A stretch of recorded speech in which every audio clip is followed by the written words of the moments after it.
With chronic progressive diseases such as Duchenne muscular dystrophy, we have yet to find a cure. Treatment is often based on prolonging life and reducing symptoms. Providers who care for these patients do not share the same traditional patient-physician role as other doctors. Physicians focus on improving quality of life for those who find it much harder than most of us will ever understand. Where most doctors want to cure afflictions, save lives, and be the hero, chronic disease poses a big problem. Doctors in this field of medicine must find solace in being a hero of another kind. For many, that is very difficult, and that is why the number of physiatrists and rehabilitation medicine doctors have drastically declined in recent years. Today, I want to show you chronic disease from the physician's perspective. I will be interviewing Dr. Donna Crowley, the Medical Director of Rehabilitation at Paradise Valley Hospital.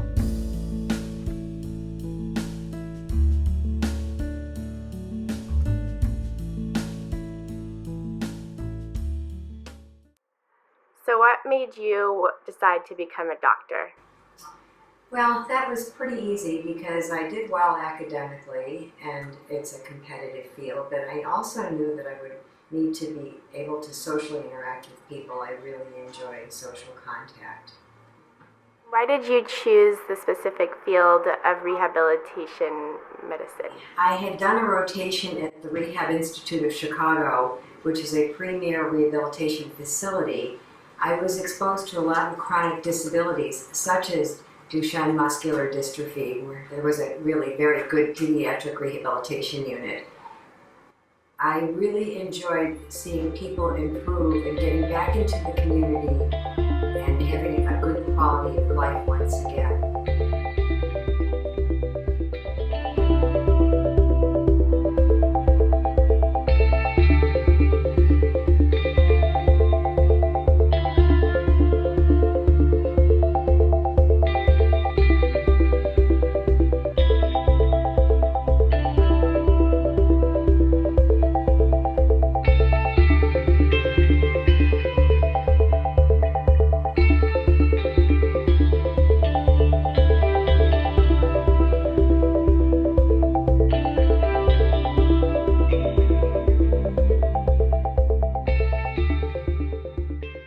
Don't you ever find it frustrating to treat patients with conditions that currently have no cure?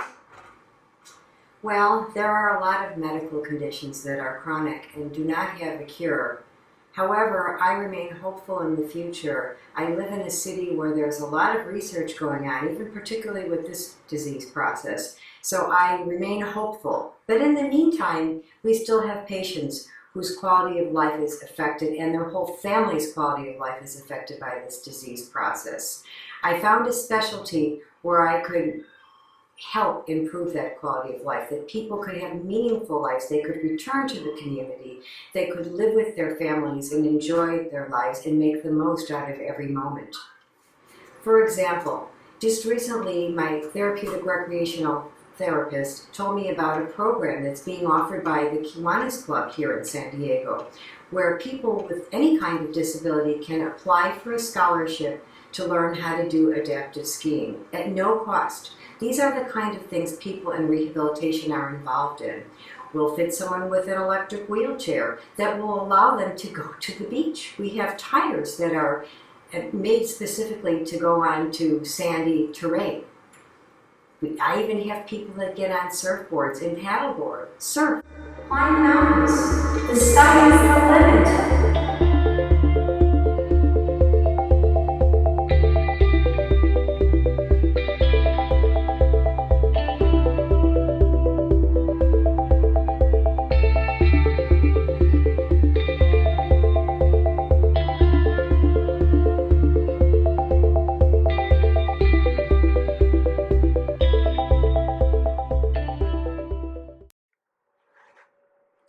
So what is it like to treat people with chronic disability? Well, the patient is at the center of the hub, and we have spokes, and it's a treatment team that consists of many different providers, including a rehab physician such as myself, otherwise known as a physiatrist, the neurologist, the respiratory therapist, the physical therapist, the occupational therapist. That's just a few of the many providers. It's unlike traditional medicine. This is a chronic problem. The patient and his family, his parents in general, are well informed. There's a lot of information available on the computer, and they come in with intelligent questions, and they're very well aware of the many treatment plans or treatment decisions that can be offered.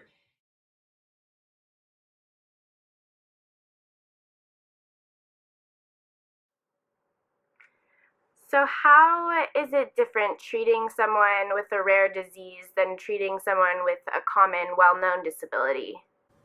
Well, for a common disability such as a hip fracture, we know that patient will undergo surgery and then have rehabilitation, and what we do with those patients is fairly standard.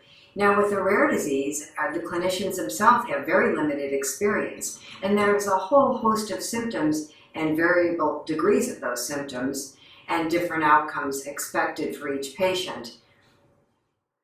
So I imagine it must be difficult to choose a treatment plan when the options aren't so black and white.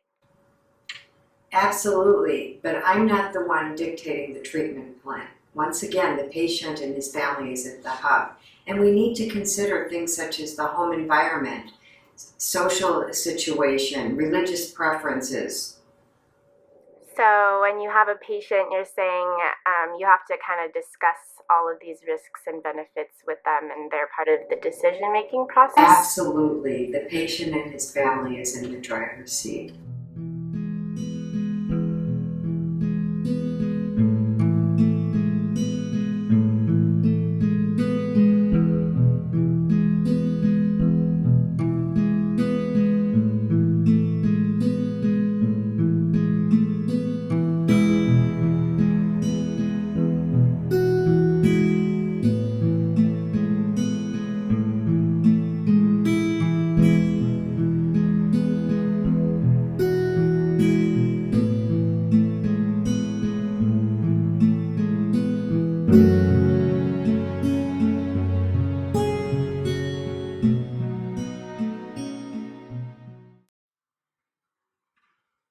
Most medical students go into medicine thinking that they're going to cure a disease process. That's not the case in many chronic diseases. However, I find my job most fulfilling. Every day I get up with a great deal of excitement for what I do. One of the best stories I have to share with you is a patient of mine who was on a ventilator. Well, he jumped out of a plane with a parachute and a ventilator on his back. Can you imagine the thrill that he had